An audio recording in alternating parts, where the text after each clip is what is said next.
Vice Mayor Jeffrey Ganzon nakulangan sa ginpasang report sa Department of Public Works and Highway 6 sa ila monitoring sa Ungka flyover. Ini ang gintutukan ni John Sala.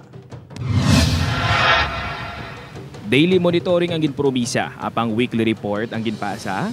Husto na lang ang magkulokadlaw sa Iloilo City Vice Mayor Jeffrey Ganzon bangod na kulangan gid kuno ini sa report niya ginsumiter sang Department of Public Works and Highway 6 sa ila monitoring sang Ungka flyover. Walang nila ito yung promisa sa hamon is daily.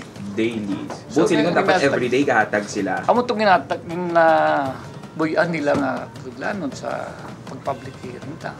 Medyo kulang guro na misinterpret nilang ila promisa. Dugang pasini nga ang ginpasa pa kuno sa DPWH 6 ang hindi man maintindihan sang tanan sa konseho bangod ang mga nakabutang nga datos nga napetsahan September 22 to 30 ang wala man sa may mga nakabutang nga unit of measurement. Apang paglaro ni DPWH 6 Director Engineer Sunny Boy Oropel kung tani maintindihan man sang konseho nga hindi mahapos ang pagpatigayon sang monitoring. Consolidate ang daily na kaya hindi man lang amo na ang ginauga. I hope may tindihan man kami nila. Bangon siniga pa-evaluate pa sang BC Alkalde sa mga engineer sang syudad ang nasambit ka report. Tipo mangkututan ng mga engineer today sa city. Hindi ko na ka-interpretar, hindi ko engineer.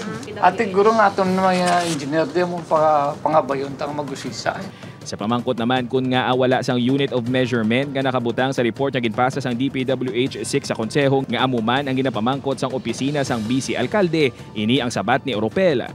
Ari lang o, kabudline na namon i-explicar sa on the air. Kung gusto nyo, kadto ka mo sa opisina, ka-explicaran ka mo kung paano nakakap up sang figures. Liwat man nga nagpasalig si Oropel nga safe labayan sang four-wheeled light vehicles ang flyover.